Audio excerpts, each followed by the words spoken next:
In the spring of 1934, people across the high plains of Nebraska watched a young boy do something nobody could quite understand. He wasn't repairing fences, he wasn't planting crops, he wasn't hauling water or mending the roof the way most farm boys his age were expected to. Instead, he was planting rows of pine trees around his barn, row after careful row, seedling by seedling, evenly spaced, deliberately placed. His neighbors stopped at the edge of the road and watched with tilted heads. His grandmother watched from the kitchen window and said nothing. By summer, people were laughing at the trees. By winter, many would wish they had planted their own. If stories about hard work, wisdom, and rural life mean something to you, subscribe and join our farming family. Tell us where you're watching from in the comments. We'd love to know which part of the world you're calling home. His name was Eli Calloway. He was 12 years old. He had come to live on the farm the previous autumn after his father passed away from a fever that moved faster than the doctor could follow. His mother had no land of her own, and so Eli was sent to live with his grandparents, Harold and Ruth Calloway, on a modest stretch of working farmland outside a small Nebraska town called Grover Falls. Harold was a quiet man who walked with a limp. Ruth kept the books and the garden and never wasted a word. They were not unkind people. They were simply tired people, tired in the deep, bone-settled way that comes from decades of uncertain weather and uncertain harvests. Eli did not complain about his new life. He learned quickly and worked hard. He was the kind of boy who watched more than he spoke, who noticed things.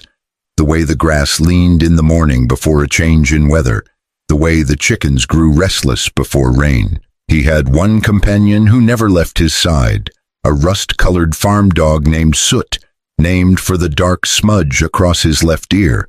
Soot followed Eli to the barn at dawn and back to the porch at dusk, every single day without being asked. That spring, when Eli began hauling pine seedlings from the edge of the creek and planting them in measured rows around the barn, Soot supervised from a comfortable patch of grass and watched the boy work.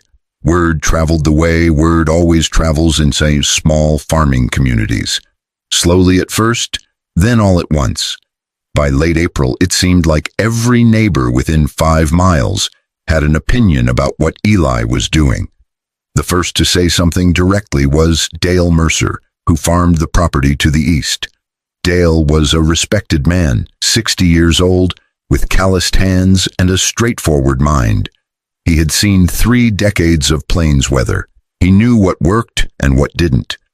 He pulled his wagon up to the fence one afternoon and leaned on the post. "Son," he said, "you know those trees won't give you much shade for 10 years or better." Eli nodded. "Yes, sir." "And they won't give you timber for another 20. "Yes, sir." Dale waited for more. Eli offered nothing else. He just kept digging. The second voice came from Vaughn Oates, a practical builder from town who repaired barns and outhouses and knew the cost of every board foot of lumber on the plains. He stopped by one Saturday while passing through. "Boys planting a forest around a barn," he told people at the feed store that evening, not cruelly, but in the tone of a man reporting something genuinely puzzling. "Seems like a lot of effort for decoration." That word stuck. Decoration. People repeated it, and it carried the particular weight of a word that sounds reasonable. Reasonable enough to stop a person from asking the next question. Nobody asked the next question. Nobody except Eli, and he already knew the answer. The answer had come from his grandfather, Harold. That first autumn on the farm, Eli had gone looking for Harold and found him in the old storage shed, sitting on an overturned crate with a worn book across his knees. A decades-old agricultural manual, its spine cracked, its margins full of penciled notes. "Come here," Harold said, not an invitation, a fact. He showed Eli the pages about windbreaks and shelter belts, rows of trees planted on the north and west sides of farm buildings to slow wind before it reached crops, animals, and structures. The practice had been used by settlers for generations, documented in farming journals as far back as the 1870s. Not a new idea, an old one forgotten by people who believed newer was always wiser. Harold pointed to a line in the margin. Wind spends its strength on the trees before it reaches the barn. He closed the book and handed it to Eli without another word. Eli read the entire book before winter. By spring, he knew exactly what he was going to do. The trees did not cooperate immediately. A dry August left the seedlings struggling. Eli hauled water from the creek, bucket by bucket, for 17 straight days. A September windstorm knocked over 12 stakes and snapped 3 young trees at the base. He restaked what survived and replaced the broken ones with spares kept in damp burlap near the barn. Then a dairy cow broke free one foggy morning and wandered through the rows, stepping on 2 seedlings and chewing the top from a third. Eli found her there, placid and unapologetic. He fixed the fence, replanted what could be saved, and said nothing. When Dale Mercer heard about the setbacks and offered a gentle "told you so," Eli simply nodded and went back to work. That was the year people learned that Eli Callaway was not easily discouraged. October arrived with teeth. The first light snow came nearly 3 weeks early. The animals on several farms grew edgy. Horses refused to settle. Dogs paced the porches after dark. The barn cats disappeared into the hay for days at a time. Harold watched the sky from the porch every morning and said, "Less and less."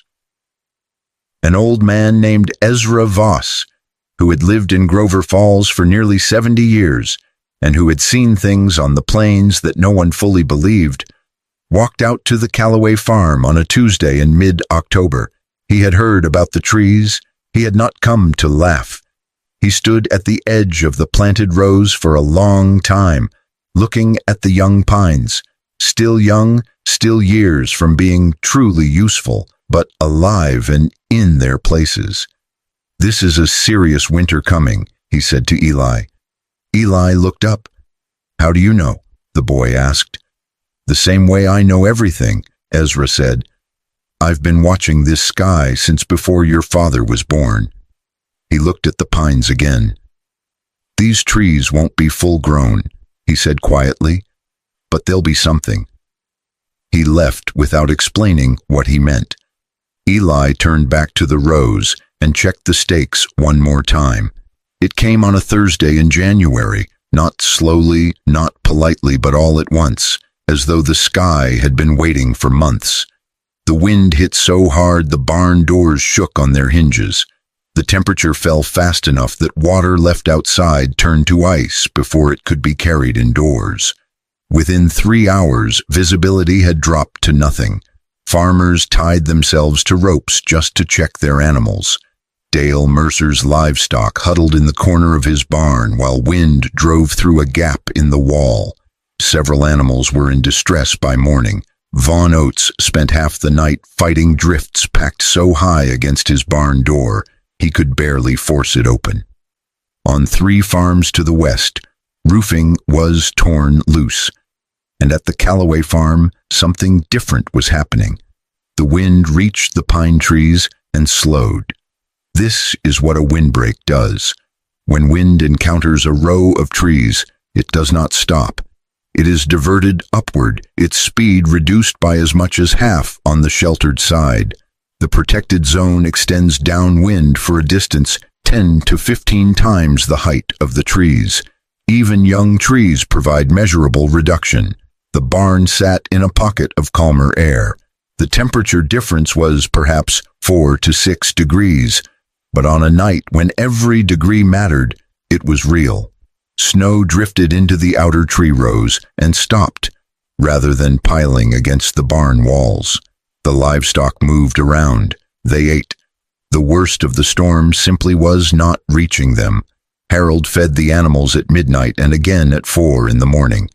Eli carried the lantern. The hay stayed dry. The feed bins were untouched. By morning, the storm had passed. Dale Mercer came over on the second day after the storm. He had spent 2 days digging out and tending to animals that had been stressed by the cold.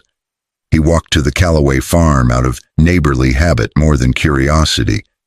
He expected to find the same damage he was recovering from himself. He stopped at the edge of the property. The pine rows were bent, some of them, and snow had piled deep along their outer edges.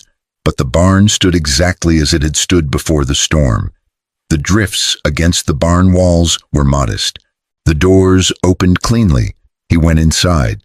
The animals were calm. The feed was intact. The water in the trough had needed breaking only once. Eli was there, cleaning out the stalls. Dale stood in the doorway for a long moment. "How much of the hay did you lose?" he finally asked. "None," Eli said. Dale looked around. He looked at the walls. He looked at the floor.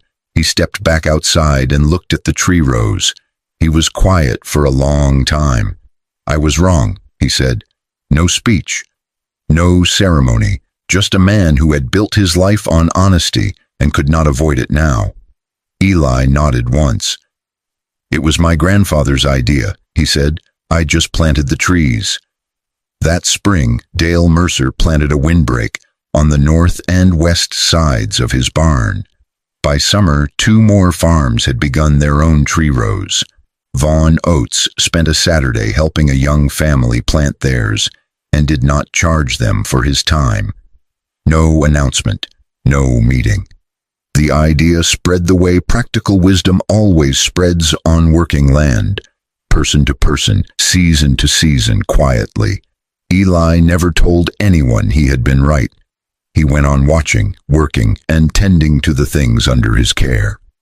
Old Ezra Voss stopped by once more that spring, looking at the rows of young pines, green and growing.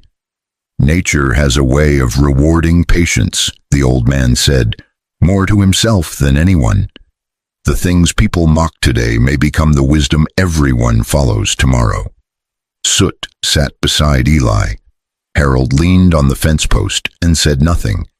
He had already said everything that mattered years ago in a quiet shed, pointing to a line in an old book's margin. "Wind spends its strength on the trees before it reaches the barn. As Will Rogers once said, the farmer has to be an optimist or he wouldn't still be a farmer." Eli Callaway was 12 years old when he planted those first seedlings. He was 81 when the last of the original pines finally fell, and by then, every farm in that county had a windbreak of its own. Have you ever been laughed at for doing something differently? Maybe you took a slower road, planted something that took years to matter, or held on to an idea that others couldn't see the point of yet. Tell us your story in the comments.